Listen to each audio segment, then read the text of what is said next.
안녕하세요. 바이블 텔링 꿀린거 프레셔스 루아입니다. 이스라엘이 애굽 땅을 떠난 지 3개월이 되던 날, 이제 시내 광야에 도착을 했습니다. 시내산 앞에 장막을 치는데요. 이 시내산에서 이제부터 한 11개월 정도를 이곳에서 지내게 됩니다. 이곳에서 이제 율법을 받고요. 십계명을 받고 백성들을 수를 세고 지도자를 세워서 이제 가나안 땅으로 전진할, 그 땅을 차지할 모든 준비를 이곳에서 마치게 되는 건데요. 이 시내산에서 하나님과 정식으로 언약을 체결하게 되는 거죠. 하나님은 우리의 하나님이시고 우리는 하나님의 백성입니다. 라는 하나님과 서로 하나가 되는 그런 언약을 체결하는 장소에 지금 도착을 한 겁니다.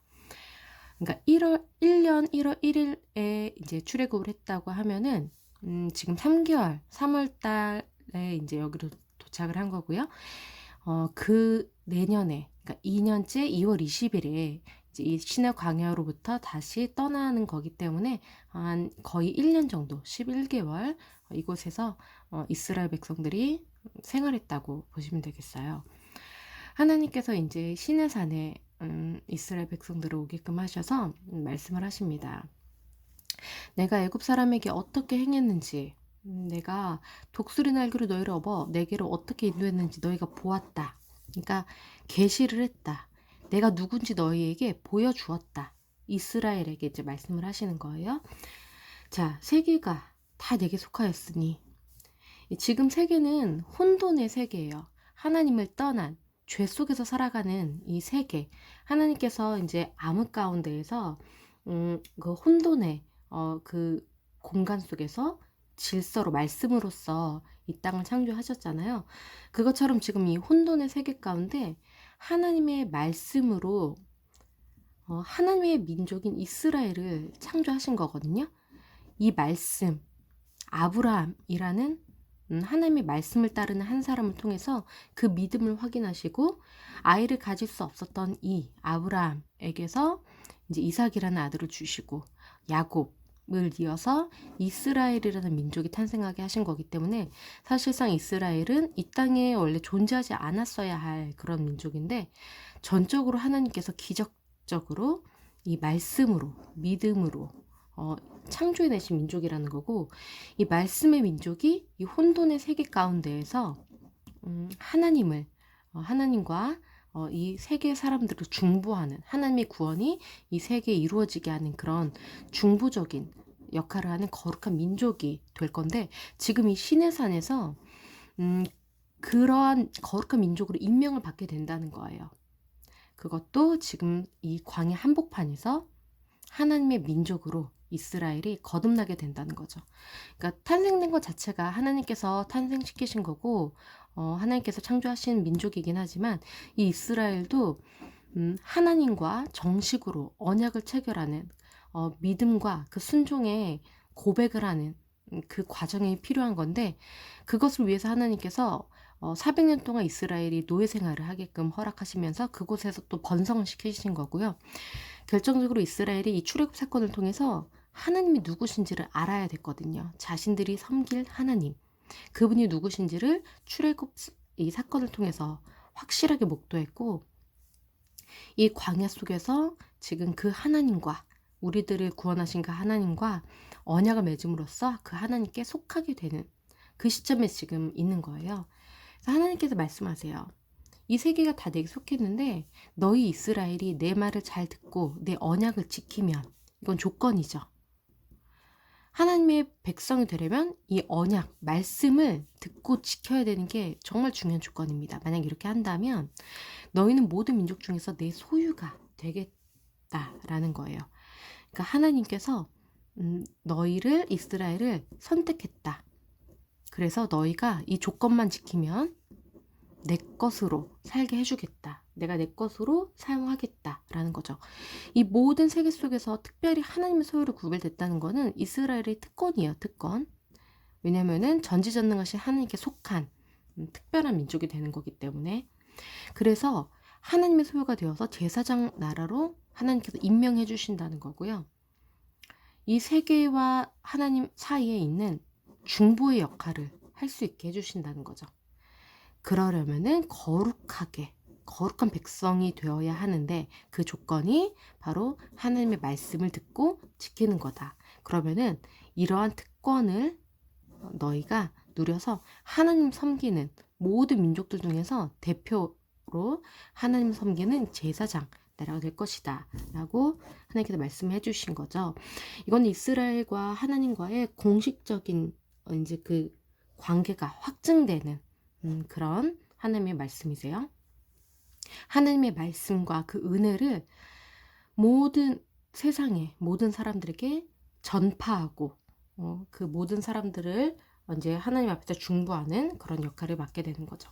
그러려면은 거룩한 백성이 되어야 합니다. 그렇기 때문에 이 신의 산에서 이제 이스라엘은 하나님의 말씀을 받게 되는 거예요. 하나님의 말씀은 이전까지는 이스라엘에게 주어지지 않았어요. 하지만 하나님께서 이 말씀을 주시기 위해서 지금 신의 광야, 이 신의 산 앞에서 이스라엘을 지금 멈추게 하셨고 이곳에서 지금 하나님께서 명령, 하나님의 말씀, 율법, 계명을 이스라엘에게 주실 겁니다. 모세가 이제 장로들을 불러서 이 모든 하나님의 말씀을 전했습니다. 하나님의 의도를 이제 전했고요. 백성이 응답을 해서 하나님의 명령들을 우리가 하겠습니다 라고 동의했어요. 하나님의 결정에 대해서 하나님이 우리를 선택하셨다는 그리고 내가 너희를 왜 선택했는지 너희가 제사장 나라가 될 거라고 이런 모든 하나님의 의도와 계획을 이제 모세를 통해서 들은 이스라엘은 우리가 그렇게 하겠습니다 라고 동의를 한 겁니다. 이로써 이제 하나님과 이스라엘 간의 언약이 이제 이루어지게 될 거예요. 이제 서로 이제 동의를 한 거니까요. 그래서 이제 모세가 그 중간에서 이스라엘과 하나님 사이의 중보자로서 이 모든 언약이 이루어지는 것을 이제 진행을 합니다. 백성에게 하나님의 말씀을 전하고요. 하나님께서 이렇게 말씀하세요.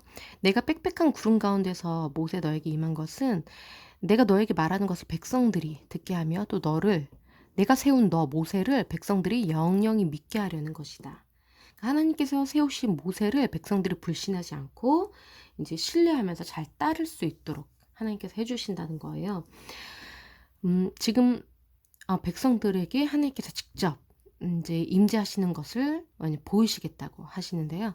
너는 백성에게 가서 오늘과 내일 그들을 성결하게 하며 그들에게 옷을 빨게 하고 준비하게 하여 셋째 날을 기다리게 하라. 셋째 날에 나 여호와가 온 백성의 목전에서 시내 산에 강림할 것이다. 하나님께서 직접 저 하늘에 계신 하나님께서 이 백성들을 만나기 위해서 백성들과 언약을 체결하기 위해서 시내 산에 임재하신다는 거예요. 백성들은 이 밑에 서서 그것을 보게 될 거라는 거죠. 자, 모세 너는 백성을 위하여 주위에 경계를 정하고 백성에게는 이 산에 오르거나 경계를 침범하지 말라고 해라. 산을 침범하는 자는 반드시 죽을 것이다. 지금 백성들은 이 산에는 올라갈 수 없고요. 여기를 경계가 쳐서 백성들은 이 시내산 아래에서만 하나님께서 임재하시는 모습을 볼 수가 있어요. 그리고 3일째 오실 때까지 첫째 날과 이튿날까지 옷을 빨고 깨끗하게 본인을 성결하게 하고 성관계도 하지 않고 하나님을 만나는 그 셋째 날을 긴장하면서 경외하는 마음으로 준비를 해야 하는 거예요. 이 산 밑에 서 있기만 하는데도 그 거룩하신 하나님께서 이 백성들 앞으로 임재하실 것이기 때문에 정결하게 자신을 이제 닦아야 되는 거죠. 하나님께서는 거룩하시기 때문에 거룩하신 하나님과 만약에 부정한 것이 충돌하면은 이 부정한 것은 파괴되어 버려요. 죽게 된다는 거죠. 그렇기 때문에 백성들은 자신들을 거룩하게 정결케 할 지금 준비를 해야 하는 것입니다. 자, 드디어 하나님께서 말씀하신 셋째 날이 되었어요. 셋째 날 아침에 우레와 번개, 빽빽한 구름이 산 위에 있고 나팔 소리가 매우 크게 들립니다. 상상을 해보세요. 우레와 번개 소리가 울리고 구름이 산을 거의 덮었어요. 그리고 나팔 소리가 소리가 울려 퍼지는데, 이 나팔 소리는 하나님께서 임재하실 때 이 나팔 소리가 이제 울리는 그런 부분이 요한계시록에도 나오고요. 이제 어떠한 희년이 시작됐다는 것을, 기쁜 날이 시작됐다는 것을 알릴 때도 이스라엘이 이제 이 나팔을 부는 그 관습을 하나님께서 나중에 명령하시기도 하거든요. 그리고 이스라엘이 가나안 땅으로 전진할 때도 이제 이 나팔 소리로 신호를 주는 거고요. 그러니까 어떠한 백성들에게, 이스라엘 공동체에게 아주 중요한 신호를 알릴 때 이 나팔 소리가 울려 퍼지게 되는 겁니다. 이렇게 자연적인 우레소리, 번개소리, 나팔소리가 매우 크게 들리니까 백성들이 어떻겠어요? 무척 두려웠겠죠. 모세가 대표로 하나님을 맞으려고 백성을 거느리고 그 이스라엘 진에서 이제 앞으로 나옵니다. 이스라엘 백성들은 산 기슭에 아래에 서 있는데 여호와께서 불 가운데서 시내 산에 강림하셨어요. 불 가운데서. 산이 이제 불이 내린 거죠. 산이 연기가 자욱합니다. 연기가 온기가마 연기같이 떠오르고 온 산이 크게 진동까지 합니다. 상상을 해보세요. 산에 백성들이 아래에 서 있는데 번개와 우레소리, 나팔소리가 울려 퍼지면서 빽빽한 구름이 산 위에 자욱하게 있고 불 가운데서 하나님께서 시내산에 강림하신 거예요. 그래서 연기가 산에서 떠오르고 모세가 말을 하니까 하나님께서 음성으로 대답을 하십니다. 음성으로. 하나님의 목소리가 들렸다는 거죠. 여호와께서 시내산 꼭대기에 다 강림을 하신 거예요. 그리고 백성들은 밑에 다 서 있지만 모세는 하나님께서 올라오라고 부르셔서 시내산 꼭대기로 모세만 올라갑니다. 하나님께서 모세에게 말씀하십니다. 내려가서 백성에게 경고해라. 이 산으로 올라오지 말라고, 그럼 죽는다. 그리고 나 여호와에게 가까이 하는 제사장들에게 그 몸을 성결히 하라고 해라. 나 여호와가 그들을 칠까봐 그런다. 아까 말씀드렸듯이 성결치 못하면 거룩하신 하나님과 부딪힐 때 성결치 못한 사람은 이제 죽는다고 아까 말씀을 드린 거예요. 하나님은 거룩하시기 때문에 부정한 것, 죄와는 함께 거하실 수가 없어요. 그렇기 때문에 죄인은 하나님과 함께 할 수가 없는 거죠. 죄인은 죽어야만 되는 거예요. 그렇기 때문에 예수님께서 우리 모두의 죄를 짊어지고 하나님의 거룩하심 반대편에서 십자가를 지고 대신 죽어주신 거고요. 부활하심으로써 다시 하나님과 연합을 하신 거죠. 그래서 우리도 예수님을 통해서 우리의 부정한 모든 죄가 다 사라지게 되었고 예수님과 연합함으로써 거룩하신 하나님께 우리도 예수님을 통해서 거룩해져서 예수님과 하나님의 하나됨 안에 우리도 하나가 될 수 있는 기회를 얻은 거죠. 그것이 복음이고 기쁜 소식이고 우리의 복인 거죠. 주께서 우리에게 산 주위에 경계를 세워 산을 거룩하게 하라 명령하셨으니까 백성들이 올라오지 못할 겁니다. 자, 그랬더니 하나님께서 아론이랑 또 같이 올라오라고 하세요. 제사장들과 백성에게는 올라오지 못하게 하라고 말씀하셨고요. 이것은 공동체가 직접적으로 하나님을 대면한 유일무이 사례죠. 그러니까 하나님께서 이 땅 어느 한 지점에 정말 강력하게 임재하시는 그런 모습, 그런 반응이 이곳에서 정말 자세하게 기록이 되어 있는데 이것은 성경 강치에서도 정말 유일무이한 그런 대목이라고 할 수가 있어요. 이렇게 하나님께서 직접 오신 것은 이제 이스라엘이 내 것이고 내 민족이다 라는 것을 확실히 하시면서 이 이스라엘 민족에게 지켜야 할, 하나님의 백성으로서 지켜야 할 말씀을 전해주시라고 오신 거거든요. 그래서 이제 하나님께서 이스라엘이 내 백성으로서 지켜야 할 계명이 무엇인지 알려주십니다. 이제 처음에는 지금 처음에 알려주시는 거는 10계명, 가장 일반적인 계명을 말씀하시고요. 이따가는 좀 더 구체적인 율법을 말씀해 주실 거예요. 일단 이 10계명은 모든 하나님의 백성을 향한 의도가 축약되어 있는 중요한 계명이 지금 이 10가지가 있는 거고요. 나는 너를 애굽 땅 종되었던 집에서 인도하여낸 너의 하나님 여호와다. 넌 나 외에는 다른 신을 너에게 두지 말라.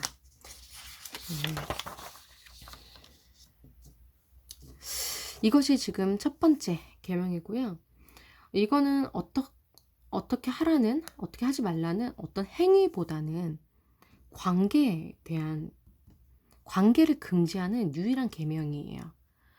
그러니까 어떤 계명을 주었다는 거는 이 백성들이 할 수 있는 가능성이 있는 것을 금지하는 거잖아요. 이스라엘이 충분히 가나안 땅에 가면 가나안 땅의 가나안 민족들은 하나님을 떠난 죄악된 민족이기 때문에 다른 신들을 섬기고 있는데, 그렇다면 이스라엘도 그들에게 물들어서 다른 신들을 섬길 가능성이 충분히 있기 때문에 하나님께서 이것을 이 계명을 먼저 주시는 거죠. 그 다른 신들과 관계를 맺으면 안 된다라는 것을 첫 번째 계명으로, 나만 섬겨야 한다. 하나님만 섬기라는 거예요. 유일하신 하나님 여호와께 독점적인 충성을 요구하시는 거죠. 이 십계명은 그러니까 태초에 하나님께서 의도하셨던 인간 사회의 축소판이라고 할 수가 있어요.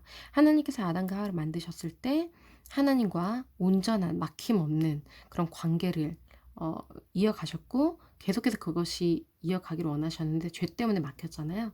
하나님께서는 이스라엘을 통해서 거룩한 한 민족 이스라엘을 통해서 모든 세상 사람들과도 다시 태초에 의도하셨던 막힘없는 관계로 이제 다시 돌아가기를 원하시는 거예요. 그러려면은 하나님의 말씀을 지켜야 하는 게 이제 조건이기 때문에 거룩한 민족이들 이스라엘에게도 말씀, 명령을 주시는 거죠. 이것을 잘 지키기만 한다면 하나님과의 관계는 문제없이 이어져 갈 거고 거룩을 지킬 수가 있게 될 거지만, 말씀을 지키지 않는다면 이제 거룩할 수가 없게 되어서 죽게 될 수밖에 없는 거죠. 심판받을 수밖에 없게 되는 거예요. 두 번째는, 두 번째 계명 중에 두 번째 계명은 우상을 만들지 말라는 거예요. 그러니까 아까 첫 번째 계명, 다른 신들을 섬기지 말라는 거에서 조금 더 심화된 계명인 거죠. 어떻게 하지 말라는 구체적인 행동을, 이제 지침을 명령하시는 거예요. 어떤 우상도 만들지 말라는데, 이것을 보면은 가나안 사람들이 우상을 섬기면서 어떤 형상을 우상을 만들어 섬기는 것을 알 수가 있어요. 하나님께서 이것을 금지하시는 것을 보면요. 하나님께서 이렇게 말씀하십니다. 날 미워하는 자의 죄를 3, 4대까지만 갚지만 날 사랑하고 내 계명을 지키는 자에게는 1000대까지 은혜를 베푼다라고 이제 말씀하시면서 이제 복을 약속하시면서 이렇게 명령을 하고 계세요. 세 번째 계명입니다. 너는 나의 이름을 망령되게 부르지 말라라고 했어요. 하나님의 이름을 소유한 이스라엘 백성은 하나님의 소유이기 때문에 하나님의 이름이 이들에게 있는 거예요. 하나님의 거룩하신 이름, 이들을 섬기는 하나님. 그런데 그 하나님의 이름을 망령되게 부르지 말라는 것은 거짓되게 남용하지 말라는 거예요. 이 망령되게 부른다는 거의 반대말은 찬양하고 영광 내게 일컫는다라는 건데, 하나님의 이름을 찬양하고 영광을 올려드리고 감사하고 이렇게 고백을 해야 되는 건데, 오히려 하나님의 이름을 거짓되게 자신을 위해서, 자신의 이익을 위해서 망령되게 부른다면은 죄가 있다고 하나님께서 인정하시겠다는 거예요. 우리는 이스라엘 백성은 하나님의 백성으로서 지금 속해지는 그 언약 관계를 맺고 있는 거기 때문에, 이제부터는 하나님의 이름을 받은 거기 때문에 하나님의 이름으로 살고 하나님의 이름을 전파하고 하나님의 이름을 찬송하고 하나님의 이름을 자랑하는 의무가 생기는 거예요. 하나님의 것인 이스라엘 백성이 하나님의 이름을 망령되게 부른다는 것은 배신하는 행위인 거죠. 그 다음 네 번째 계명입니다. 안식일을 지켜라. 안식일을 거룩하게 지키라고 하시는 이 계명은 하나님께서 무척 중요하게 여기시는 건데요. 안식일은 시간의 성소라고 할 수가 있어요. 일주일의 그 반복되는 시간 속에서 이제 안식일, 하루를 하나님께서 나의 것으로 구분하셨다는 거거든요. 이것은 이미 이 시내산에 도착하기 전에 율법 준수 전에 주어진 중요한 계명입니다. 믿음의 첫째 원리인 거죠. 그러니까 하나님의 주권을 인정한다는 행위예요. 시간에 대한 나의 권리를 포기한다는 믿음의 행위인 거죠. 그리고 7일째 창조하실 때 7일째 안식하셨던 하나님을 모델로 삼아서 그렇게 따르겠다는 거죠. 이게 피조물과 창조 질서의 어떤 조화로운 어떤 그런 율법이기도 하고요. 창조 세계를 지키는 행위이기도 하죠. 혼돈이 아니라 질서를 세우실 때 하나님께서 이 안식일을 정하셨다면은 이것을 지켜야지 또 혼돈 속에 떨어지지 않고 시간 속에서도 질서 있게 살아갈 수가 있다는 거예요. 그리고 5번째 계명은요. 내 부모를 공경하라. 그러면 너희 하나님이 주신 땅에서 너희 생명이 길 것이다. 이것이 5번째 계명입니다. 이것은 약속이 있는 첫 계명인데 이렇게 하면은 생명이 길 것이다. 오래 살 것이다. 그러니까 하나님께서 번성하고 정복하게 땅을 정복하라. 이것이 사람에게 주신 명령이자 복인데 이것이 주어질 거라는 거예요. 너의 부모를 공경한다면 사람이 부모님을 대하는 방식, 안식일을 대하는 방식. 안식일을 지킨다는 거는 아버지이신 하나님의 명령을 지키는 것이고 부모를 공경하는 것은 하나님께서 정해두신 그 질서, 그 권위에 순복하는 거고요. 하나님께서 정해두신 그 선을 넘어가는 게 바로 죄라면 하나님께서는 모든 사람에게 부모를 두셔서 그 권위에 복종하게 하셨는데 공경하지 않고 부모를 치거나 부모에게 반항하거나 그런 식으로 대적을 한다면 하나님께서 죄를 물으실 거라는 거죠. 레위기에는 불효자는 죽이라는 계명까지 하나님께서 그런 율법까지 제정을 하시거든요. 부모를 무시했던 그런 인물들은 다 어떤 좋은 결과를 맞이하지 못했어요. 예를 들면은 야곱도 아버지 이삭을 속여서 축복을 받아냈는데 그만큼의 힘든 대가를 20년 동안 치렀죠. 그 다음에 야곱의 10명의 아들들도 아버지를 속이고 아버지가 가장 사랑했던 아들인 요셉을 노예로 팔아놓고서는 요셉이 죽었다고 거짓말해서 속이잖아요.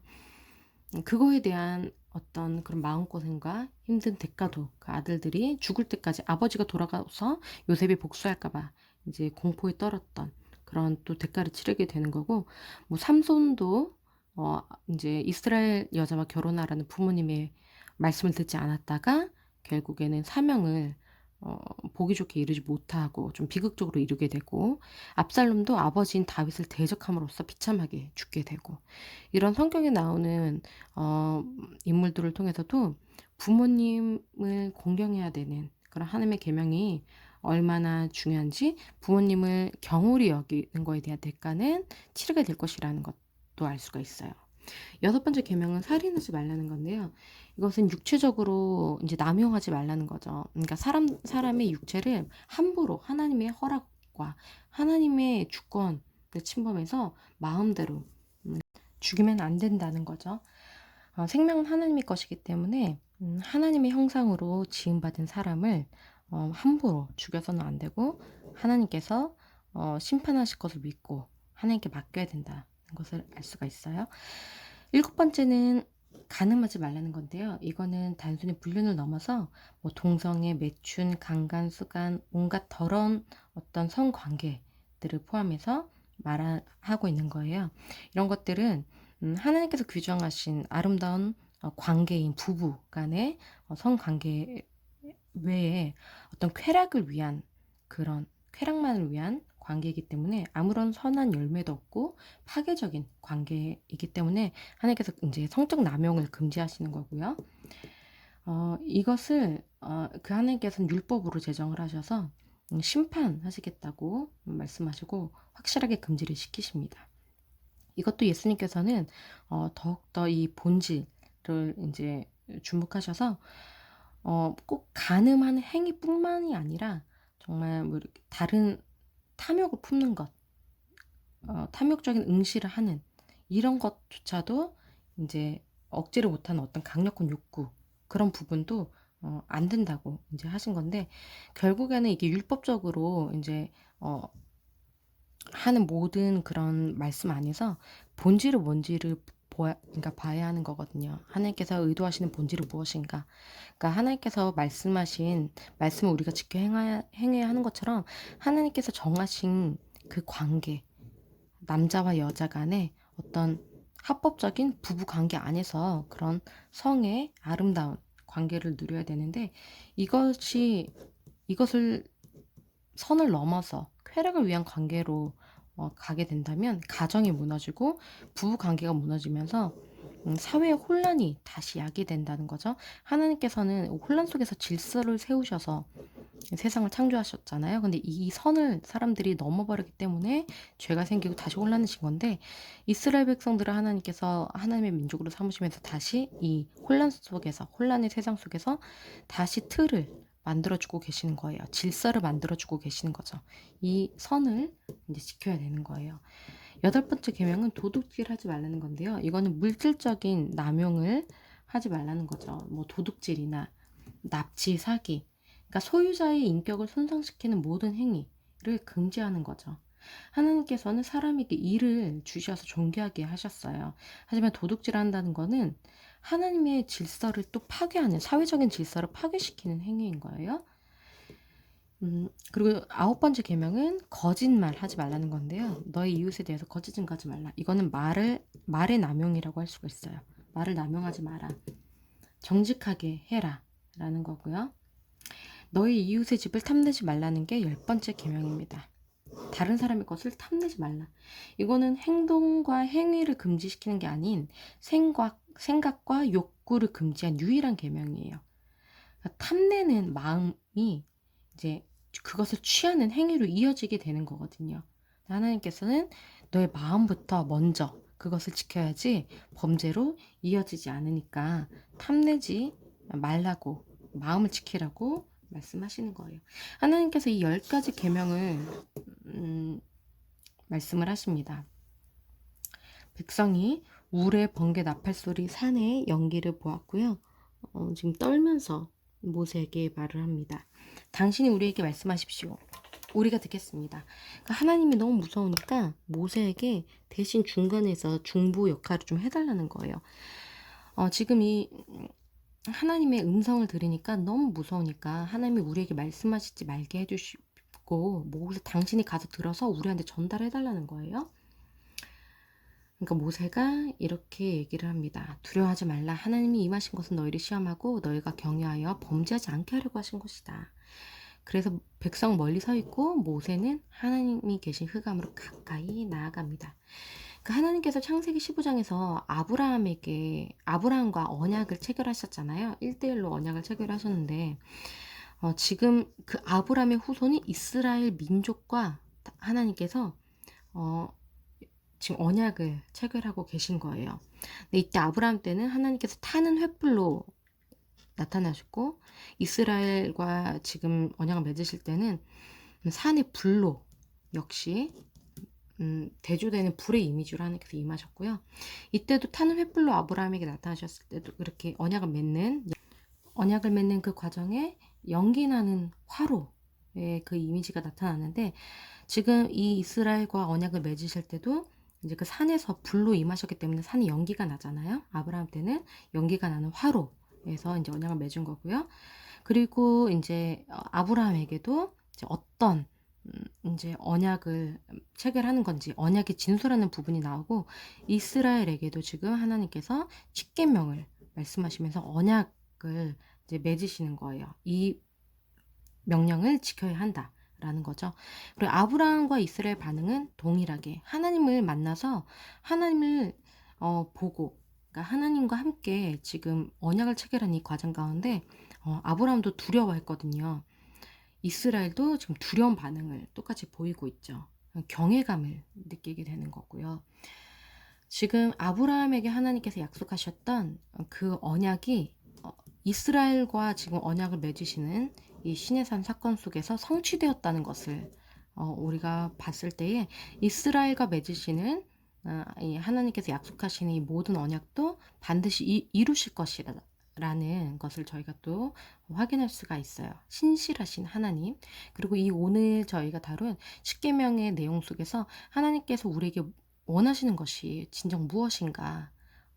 하나님께서 이 혼란스러운 우리 생활 속에서, 이 사회 속에서, 이 세상 속에서 우리가 정말 하나님께서 정하신 그 선을 넘지 않고 하나님께서 말씀하신 것을 지켜 행하면서 하나님과의 관계를 유지하고 사람들 간의 관계를 풍성하게 하면서 정말 하나님의 거룩한 백성으로서 선한 영향력을 끼치면서 살기를 원하신다는 것에 대해서 이 십계명을 보면서도 저희가 그런 것들을 생각해 볼 수가 있어요. 하나님의 마음에 대해서요. 네, 오늘은 일단 여기까지 하고요. 다음 시간에 계속해서 하나님의 그 계명에 대해서 구체적으로 한번 다뤄보도록 하겠습니다. 감사합니다.